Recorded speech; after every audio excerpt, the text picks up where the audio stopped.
Welcome back to new Rockstars. The Batman's gonna put the world's greatest detective to test, but will Vengeance Pattinson just curb stomp his way out of it?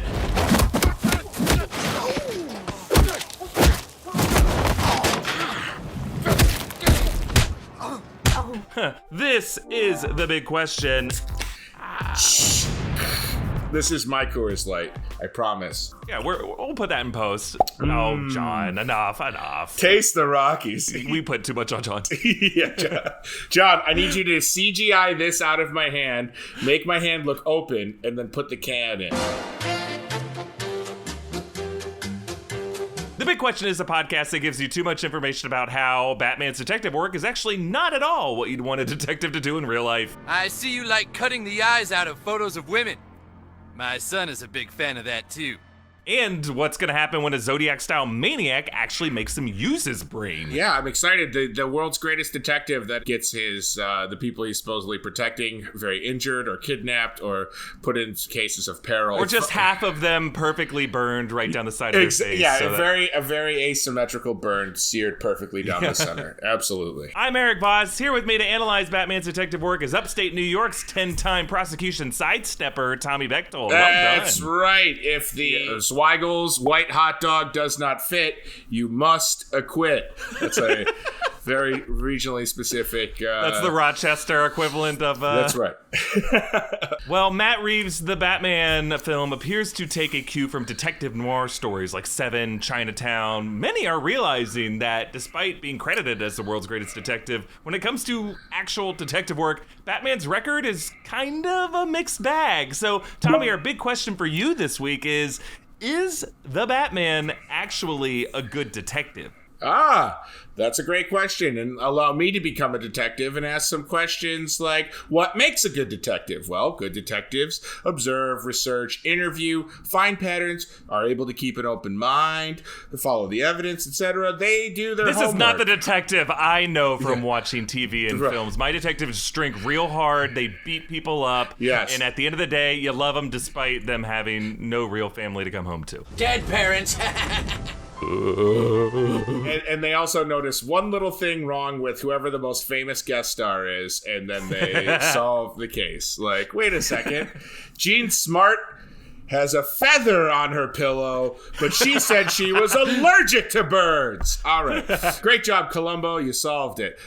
So they do their homework, unlike me, who had to repeat multiple grades and only was able to pass his classes when Daddy put up money. They don't work backwards from preformed conclusions. Good detectives collaborate with the community, other state agencies, and witnesses in order to build their cases. Bad detectives do just enough homework, pulling a Bechtold, to justify hunting down someone their gut tells them is guilty. Bad detectives are violent and violate civil liberties. Bad detectives go at it alone, lone wolves, you know? Any of this mean anything to you?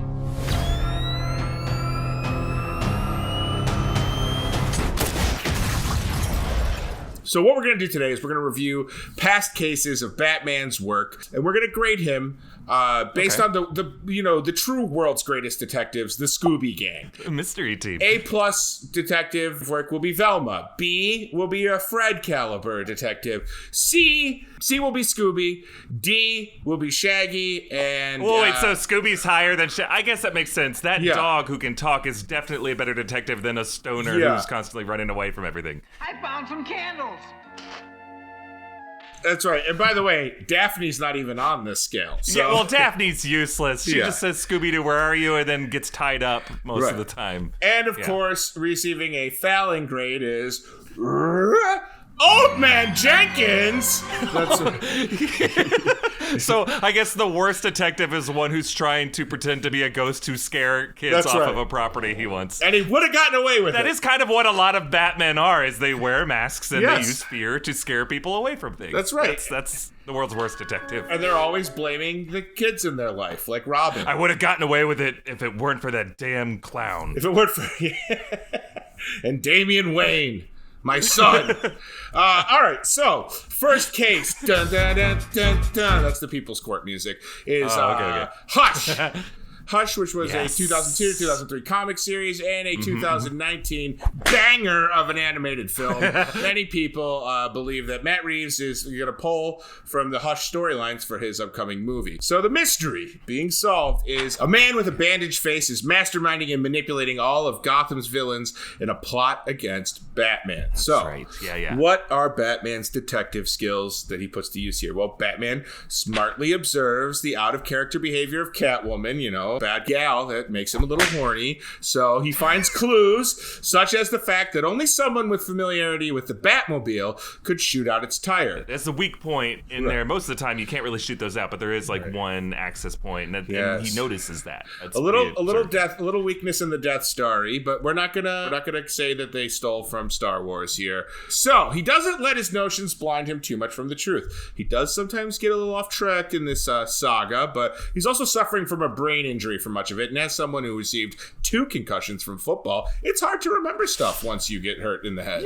Yeah. Now, where was I? Play clock at 5. Pass is intercepted at the goal line. Tommy, come back to us. Batman. Coach, I can't play, Coach. I can't play. I don't got enough left in the tank. Wake up, Tommy. Tommy, the year is 2020. It's a darker timeline than where you came from, so maybe you want to go back to it. Well, listen, I was about to make a terrible joke that would have been edited out, and I just won't. So finally, he uses his great deduction to realize the Riddler's agenda, and in the end, he outsmarts the Riddler into keeping his identity a secret, which, I mean, that's pretty intelligent. Well, it's like the world's greatest riddle is one that people don't know the answer to. So the Riddler's like, damn, you know, it's such a great little moment there at the end of Hush. Hush is like one of my favorite Batman graphic novels because he actually is smart enough and dumb enough. He's like an accurate detective, and he uses smart detective work, detective skills, so that like when he fails, it makes sense. When he succeeds, it makes sense. Yes. It's pretty amazing. With that cumulative detective body of work, we give this one a full-on grade A Velma. We give this one the full Velma, which you usually have to pay for to get, but this one is a free full Velma for you. All right, case 2. Yeah. And we're talking, this one is going to blow the doors off this courtroom. Case 2 is the classic film Batman Forever, 1995. Why are we talking about this one? This is the last time Batman actually faced the Riddler on the big screen. So I guess in live action for sure. Let's talk about Batman Forever because that is an interesting one. And as I've said, Paul Dano is the Jim Carrey of his time. The Riddler, played by Jim Carrey, in what created a million Halloween costumes between the like fluorescent fuchsia hair and the green bodysuit. I know I owned it, and I don't have a body for a bodysuit, so everybody. The wardrobe on that film is wild. Like he's got to light up. It keeps me safe when I'm jogging at night. Yes, absolutely. And the question marks, I mean, I gotta tell you, it was like the closest thing you could buy at Walmart to being like a set accurate costume, because the Riddler's it was literally just a leotard. Anyway. Yeah. The Riddler, played by Jim Carrey, taunts Batman with clues about his identity as he and Two-Face, played by Tommy Lee Jones, rob businesses around Gotham.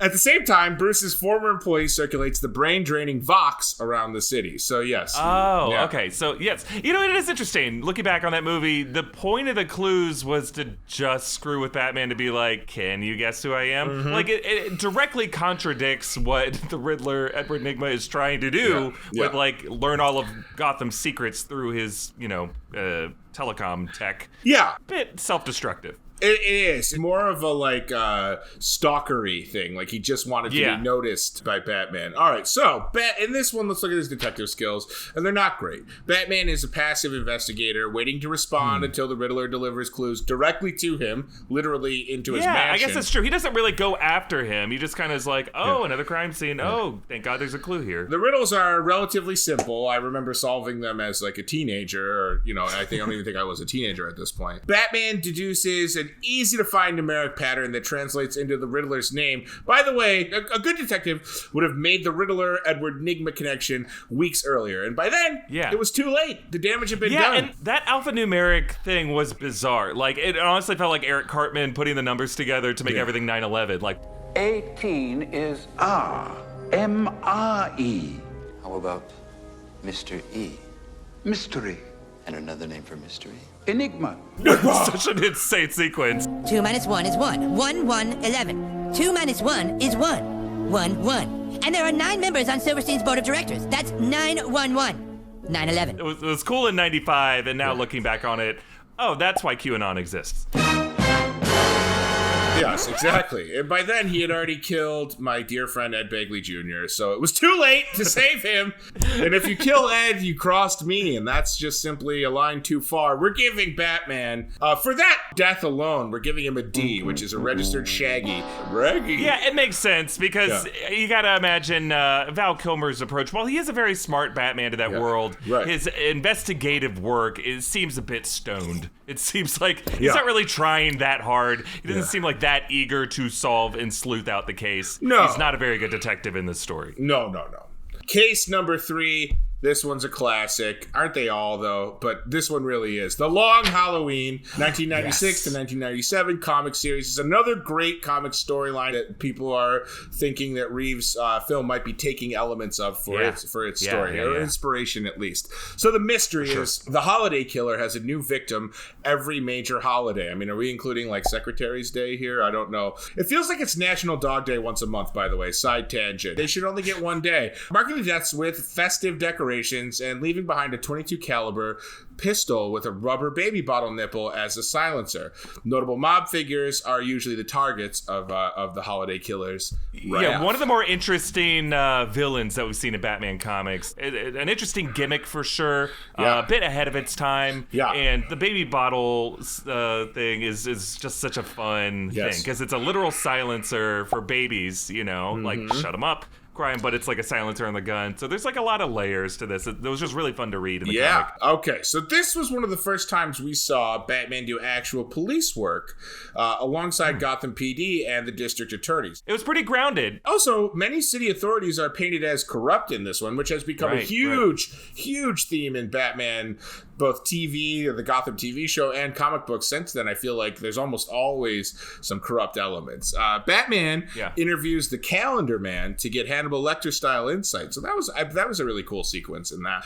Batman cleverly predicts Holiday's next move and stages a trap for him. So that's, that's showing the actual willingness to learn the behaviors and habits, and instead of just following a gut feeling. And this all ends with Holiday getting unmasked as Alberto Falcone, Carmine's son. Batman did not see that coming. He missed it. Overall, though, pretty solid detective work. And the fact that the things that he does are not goofy, other versions of Batman that we've seen. Right. He's not just fighting his way out of it. He's thinking. He's applying real detective work. The fact that he goes back to interview the Calendar Man, it does feel like a Silence of the Lambs type move that the real FBI would do. You were doing fine. You had been courteous and receptive to courtesy. Now this ham-handed segue into your questionnaire. It was just such a grounded story. This really did feel like one of the world's greatest detective type stories for Batman. It did. I enjoyed it. And the grade that I ultimately had to give him here is a B. We're giving him a handsome Fred. But the reason I gave him a B is because by the time Batman really uncovered the mystery of who the Holiday Killer was, Harvey Dent had already become the real threat as he had turned into Two-Face. So, so within the confines of the story, he did fail. If we're judging, was this a good detective story? Absolutely A+ detective story. Yeah. But the character was just too much of a step behind. Is he the world's greatest detective in that story? Yes. No, he fails. He lets Two-Face be created. Yes. Okay, now to avoid any recency bias, we're going to go to our next case, which is Batman v Superman, Dawn of Justice, the Ultimate Edition. And the reason we're going to cover this is the most recent time we saw Batman try to solve a mystery in a movie. So the mystery is criminals are planning for the arrival of the White Portuguese in Gotham. Right, yes. A codename Batman is trying to determine the meaning of. Isn't that interesting that is the mystery in the first act of Batman v Superman, but because there was so much in that movie, and the movie becomes about his, anger and his fight with Batman, we just kind of forget about the whole White Portuguese part of it. Yep. And it's just about he's trying to figure out ways to weaponize kryptonite, and then he learns that he doesn't have to fight Superman because their parents have the same name. Why did you say that name? And then they all work together. It's the White Portuguese was the mystery plot. We kind of forget.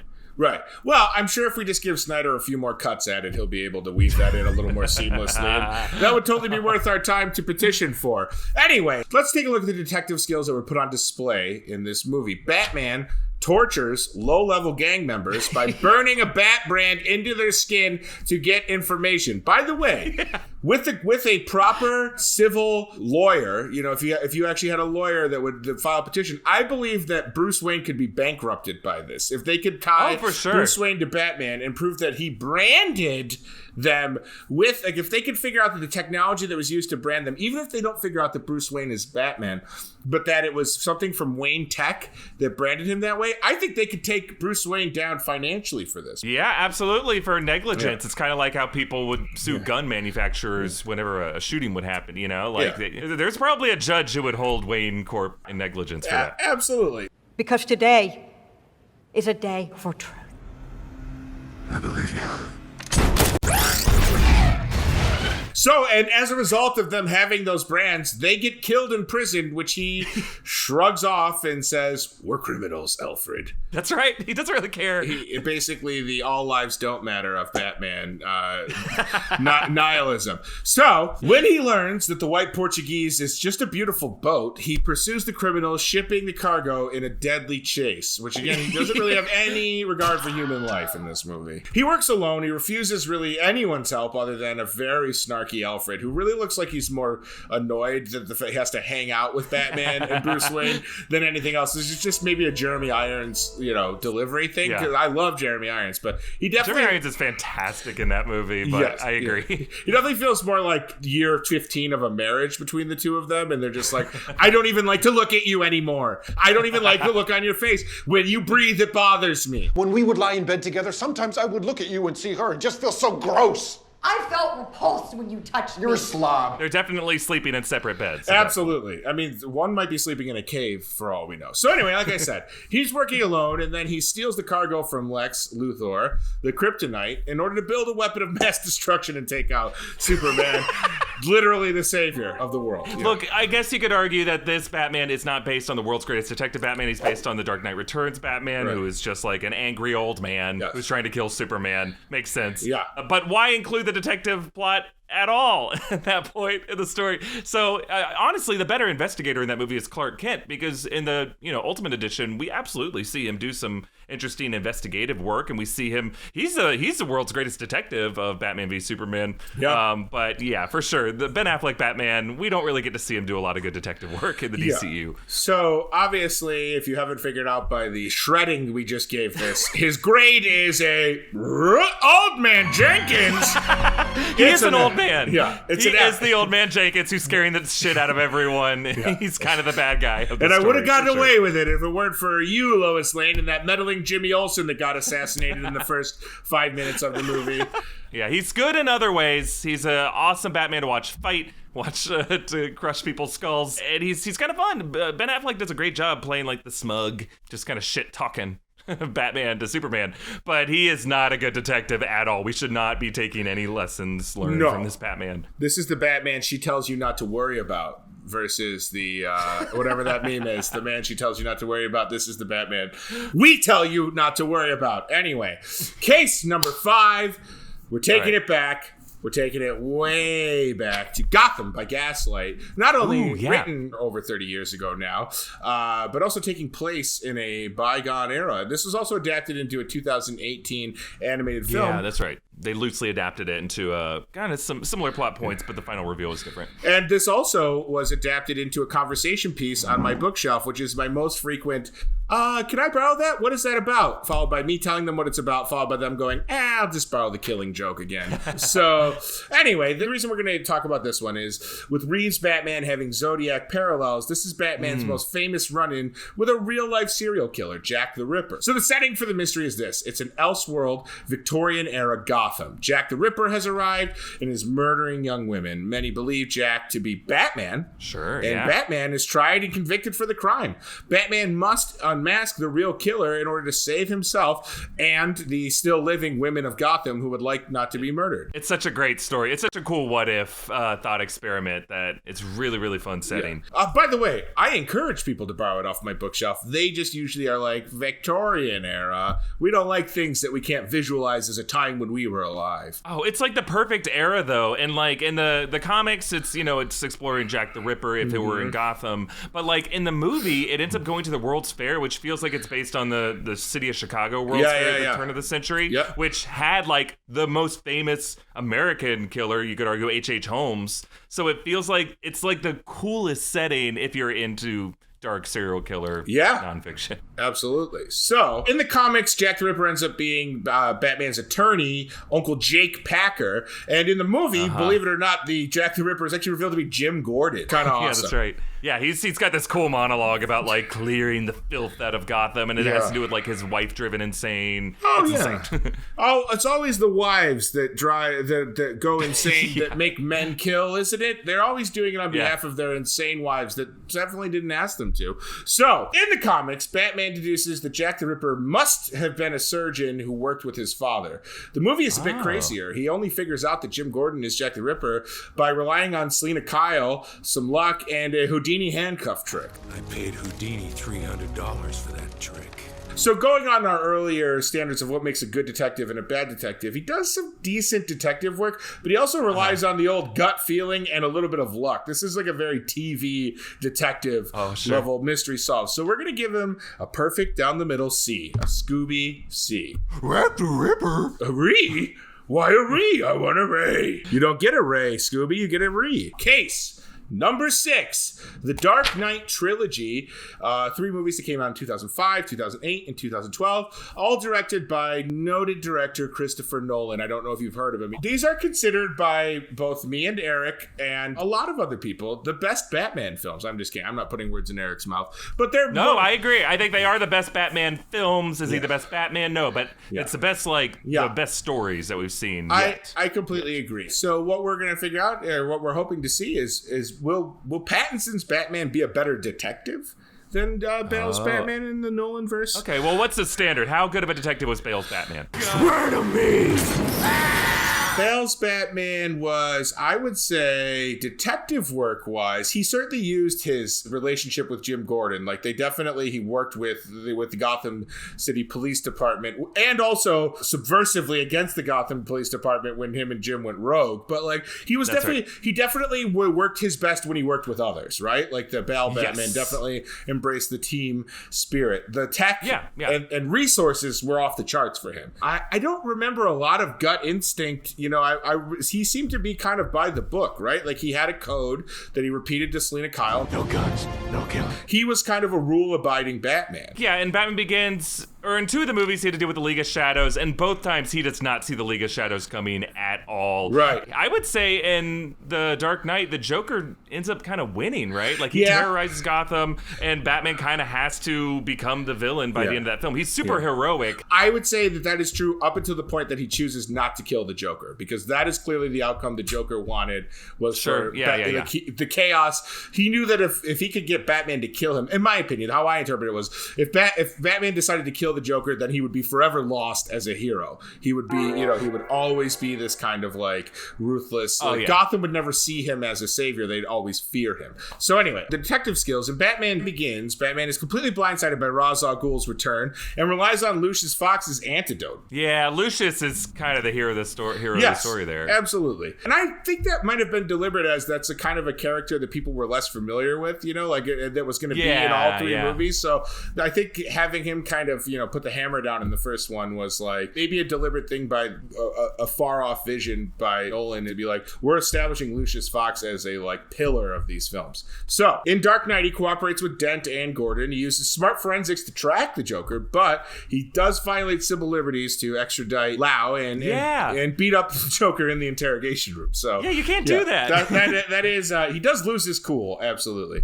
He is also spying on everyone in the city of Gotham. Right, he just like Patriot acts the entire city of Gotham. Yes. He violates everyone's Fourth Amendment rights there. Right. And in Dark Knight Rises, he doesn't see Bane or Talia coming at all. I mean, he literally sleeps with Talia. Which, I mean, listen, we've all been blinded by a beautiful woman before. You know, it's happened. Yeah, but not a good detective in that movie. No. Bale Batman is heroic, but not a good detective. His best work is accomplished between Batman Begins and Dark Knight. Yeah, it's kind of like we don't see it on screen. When Batman Begins ends and The Dark Knight begins, it's implied that there's been a lot of good detective work in between those. Maybe just Nolan found the detective work side of it boring. Like, he does use the ballistics. We see it in montage, but it's never like the big revelatory moment where it's like, aha. I don't know if Nolan was as interested in that side of the character. Yeah, I think with all of that, it's tough because I think at certain points he is a good detective and does exercise a lot of the good skills that we talked about, but he also does so many mistaken or bad or irresponsible things that in the end I kind of feel like it all averages out into a C, a solid Scooby C. I think that's fair. Yeah, and you know, a lot of this came up because we saw this Twitter thread, kind of a hot take of a guy saying that nowadays we want to see a good detective story Batman. How do you make Batman a good detective in the modern age? Because a lot of what we've seen on screen is Batman just like beating the crap out of people, violating people's rights, being like a kind of a corrupt cop, and you know, kind of elevating that kind of behavior so people thinking that's what a good hero is. So how do you make a good Batman? How could Pattinson, Batman, be a better detective and be a true detective that people are like, this is what we should identify with as good heroic detective work? Yep, I saw that. I enjoyed that thread. It was very thought-provoking. Well, and I think he kind of brought up the idea of making Joe Chill a cop. Yeah. You know, that's how you do it. It's like now Batman's enemy is like the corruption within Gotham PD. I think that's one way to go. I think another way to go is just like,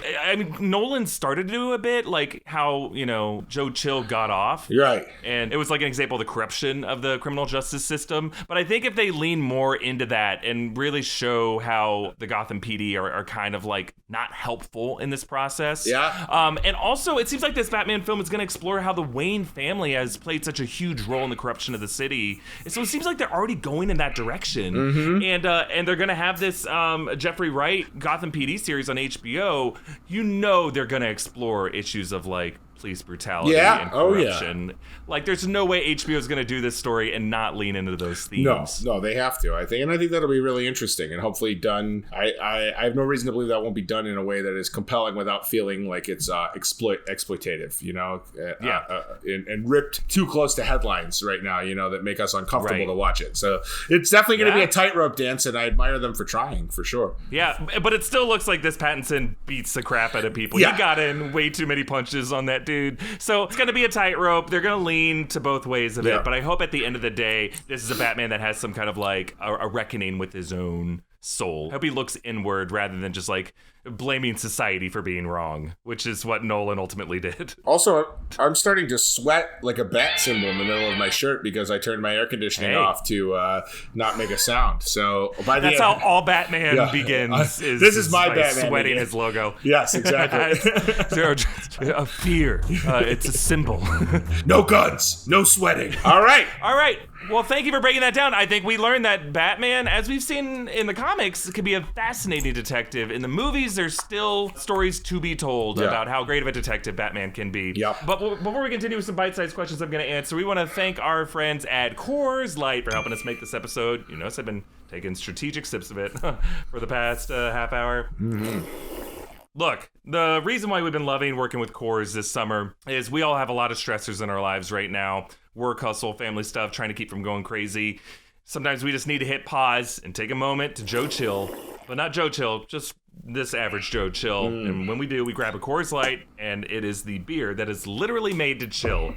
And you've been seeing it throughout this episode. The mountain glows blue. That's how you know your beer is cold like the Rockies, ready to chill and sip. Tommy, I know you're a big fan of Coors Light. I am, and God knows now more than ever I could use one down here, but unfortunately Uncle Doug got to the mini fridge last night and pounded them all in what I can only call a dramatic episode. So I'm here sipping water like a chump, trying to get these sweat marks off when the cold blue Dr. Manhattan-style mountains could chill me permanently. Well, not to rub it in your face, but Coors Light is the one I choose when I need to unwind. So when you hit reset, everyone watching, reach for the beer that's made to chill. Get Coors Light in the new look delivered straight to your door at get.CoorsLight.com. Celebrate responsibly. Coors Brewing Company, Golden, Colorado. We also want to thank our friends at Hero Health for helping us make this episode. It's kind of hard to remember to take medication, right? When I wake up in a cold sweat thinking about old Cap roaming the streets, this guy's still alive in our timeline, how is this possible? He's dancing with the old ladies, taking my girlfriend away from me. The last thing on my mind is taking some pills. Well, Hero is your medicine cabinet reinvented. The Hero pill dispenser sorts all daily medications and delivers them all with a push of a button. If medication isn't taken, the Hero app will send a notification to you, a family member, a caregiver, so a dose is never missed. Hero makes it simple and easy to make sure you or your loved ones stay on track and get the right meds at the right time every time. Your Hero membership includes the app, the pill dispenser, and 24/7 support for just $1 a day. Hero even has an optional service that delivers medication directly to your door. Never miss a dose again and always have peace of mind with Hero. And right now, if you go to herohealth.com/bigquestion, you'll get 50% off. That's 50% off initiation fee and a 30-day risk-free trial with a money-back guarantee. That's herohealth.com/bigquestion to start your membership with 50% off and a 30-day free trial. Don't forget, that's herohealth.com/bigquestion. All right. Well, we've answered some big questions. And now it's time for some cute little bite-sized questions that Eric will answer. Yeah, baby. Yes. All right. Let me make sure I'm saying this right. A Jessel on Discord asks, Marvel vs. DC. Other than Marvel taking the idea for Thanos from DC's Darkseid, awkward, who ripped off or stole characters more from each other? Okay, yeah, that is an example. And let's be clear about something. When we say stole, you can say the publisher stole, but a lot of times these are the same artists going back and forth, like Jim Starlin went back and forth. A lot of the people who you know worked for both companies. But we should also say that both Marvel and DC comic book characters were often just imitations of figures from ancient mythology, from horror genres, from other literature, from ghost stories. And they're like, yeah, that would work as a character. Not to say plagiarism is completely inexcusable, but like I would say in most of the time, neither Marvel nor DC is really the true originator of what you love about these characters. This is like not how this is supposed to work. But to answer your question, I do have to say that Marvel's Silver Age definitely has a worse track record for ripping off DC Golden Age characters. There's just no debate there. I mean, you could argue Marvel made them better, but in the 60s, a lot of the characters you saw in Marvel comics were just basically ripped off versions of what we saw in DC comics earlier. Just to give some examples, Marvel's Doctor Strange was essentially DC's Dr. Fate. Marvel's Mr. Fantastic and Sue Storm were basically DC's Elongated Man and Sue Dibney. Characters who maybe weren't as popular, you could say Marvel made them more popular, but they didn't originate them. I mean, Marvel took their speedster Quicksilver pretty much from DC's The Flash. Marvel had Ant-Man, DC previously had the Atom. Marvel stole the name Captain Marvel from DC. And then I'm like, ugh. And then you go, oh my god. So much so that DC later had to change the character's name to Shazam. And Marvel was so cheap about it. They're like, his name's not Captain Marvel, it's Marvel. Capisce Machiavelli. All right. But by the way, what a glow up. Captain Marvel to Shazam? My God. Yeah. And then, of course, like, not just speedsters, you have the Arrow guy. So Green Arrow was at DC, and then later Marvel's like, well, ours is Hawkeye. But it also went the other direction, too. So, like, Marvel had Namor. It was one of their oldest characters. DC later invented Aquaman. And then Marvel had Iron Man in the 60s. DC later invented the Rocket Reds, which some people said were a ripped off version. So it goes both ways. Marvel's probably a bit more guilty of it. But then you could argue when it came to the movies, DC tried to steal Marvel's whole movie release strategy. Right. And it didn't work well for them. No. Hello, darkness, my old friend. All right, next. Ruby, also on Discord, asks, why didn't the boys drown Translucent? Poison him? Choke him? His skin would be intact, but his windpipe could still be shut off, right? Yeah, it is kind of a bite-sized question for sure, because it's not very clear. They say that his skin is impenetrable, but he also says, like, his body is mostly indestructible. Like, there is just a moment in the episode where Butcher and Frenchie are debating. They mention all these past attempts by others to kill Translucent, and then Huey cuts them off. But, like, I think the point of that conversation was to say, look, dozens of people have tried to kill Translucent using all the obvious ways, and none of them worked. Like, people tried, it just didn't work. Maybe because, like, in addition to being indestructible, he can turn invisible and then, like, slip out of their hands and kill them. So, like, yeah, I mean, maybe you could argue even if you did cut off his windpipe, or if you tried to poison him, like, his brain wouldn't die from lack of oxygen, or his heart wouldn't go into cardiac arrest. Like, it's not just his skin. Even his organs have some kind of defensive quality. Like, if they had the time to forge that carbon fiber bullet, you have to imagine they would have known other methods. They would have tried other methods if they thought it would work. And when they shoved the explosive up his butt, I don't know if they knew for sure that would work. Just because it had never been tried before. So it's that unknown that scared Translucent and made them think, like, we might actually have him. And when Huey hits the trigger, I don't know if he knows it will work. So it's kind of like an experiment in that moment. So I think that's why they don't try it, is they just don't know. Like, they've heard of other stories where people tried certain things, and they aren't going to repeat that same mistake. They get, like, one shot to try to kill him once they get him out of that cage. So... yeah, I think that's where that comes in. They do get him eventually, though, if I'm not mistaken. They blow him to hell. Yeah, for sure. A really painful way. Zepp O'Neill took to YouTube and made a comment and asked, can Nightcrawler teleport into people? I love these kind of questions. Yes. Let's get more of these kind of questions. Rather than, like, comparing one thing from a universe to another thing of another universe, just ask us from one universe, could it work? Well, Nightcrawler, looking through the pages of the X-Men comics, has definitely used teleportation to, like, sever a limb, sever someone's head. But it's worth remembering that Nightcrawler's body itself is not indestructible. He's made of flesh and blood the way the rest of us are. If he were to try to do that within someone else's body, he'd probably also break his own body and explode his own flesh. So maybe he could, but he would also die. Right. So best just to be safe and not tell Kurt Wagner that you want him inside you. That's what I take from that. Yes. Always the best advice. Yes. All right, we got time for one more box of scraps question. And our box of scraps this week, Tommy, is what's a weird crush you've had on a celebrity or a fictional character? You know, I love this question. I really thought about it because obviously, most of the people I thought of, I eventually came around to, like, they're attractive people. It's hard to, like, say. But I would say, like, at times in my life that I had weird crushes. The mom on Boy Meets World I was really into for a while. Well, it's the mother's turn. She had kind of a raspy voice, like a little bit of a, like, sexy voice, and, like, you know, she's your friend's mom, who's kind of hot. She was a great mom, you know. And then, of course, like, on the, like, weirdo front, Lola Bunny in Space Jam. Lola Bunny triggered a lot of emotions for me that were like, I think for all of us, a lot of literal Jessica Rabbit, like, it's a rabbit with Jessica Rabbit's body. So that certainly gave me one of those unhealthy expectations for what the girls on my basketball team at my school would look like. So they aren't rabbits? They don't have long ears? They can't dunk? That's the big thing. It's like, I can't date a girl who can't dunk. Exactly. Come on. For me, it was Ursula from The Little Mermaid. Yeah. I don't know what it was, man. I think that character, little 5-year-old Eric, watched that movie. Yeah. There's just something about Ursula. I mean, she's super sexy. The way they animate her and the way wasn't her looks.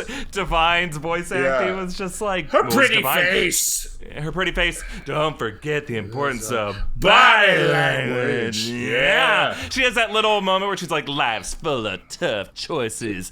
In it. And you were like, gay? Yeah, but she's just super curvy and sexual and, like, down with whatever. She's a diva for sure. So that's funny. Some men are boob men, some men are butt men. Eric is a tentacle man. Hey, I gotta be honest, Tommy, that movie programmed me from a young age, imprinted me, so that later I would see things like, you know, Pirates of the Caribbean, Dead Man's Chest, and then the giant kraken comes up, and then, like, you see those tentacle suckers just like, and I was like, what am I feeling right now? So this explains why whenever Eric and I get sushi, you demand that we get calamari. That's so weird. Oh yeah, I'm a squid. Yeah. I'm a squid boy. I'm a little squid boy. I mean, I wanted her to win that movie. Yeah. Like when she like bursts out of the human body and her squids just slap on that deck. I was like, something is stirring in me. Prince Eric penetrates. Yeah, that's right. At the end of that movie. It's weird. Yeah. I get it. Yeah. It's weird.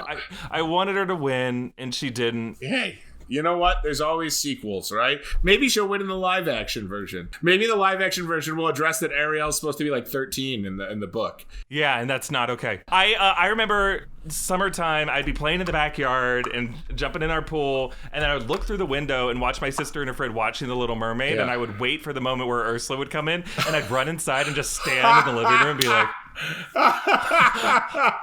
and then she would leave, and then I'd jump back in the pool and I'd wait like, oh, it's the final battle, and I would like quickly dry off and like slip across the floor so I could watch. It'd be like, Eric, what are you doing? And I'm like, shut up, it's almost done. I just love watching her lose. That's it. I love it.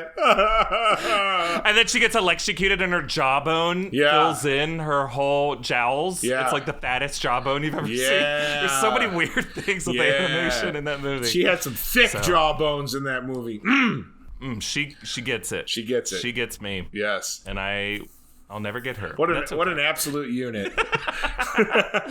Well, before this gets too weird, that is our episode of Big Question. So great to chat with you, Tommy. Thanks for breaking down Batman's detective skills and to show us that there's room to grow. Absolutely. We can all improve. A reminder that you can join our official Discord by becoming a patron at patreon.com/newrockstars, where you can ask us these questions directly. It's where we're most likely to see your questions. You can also get an audio version of the show by subscribing to New Rockstars Big Question wherever you get your podcasts. And you can send us your big questions on Twitter using the hashtag Big Question.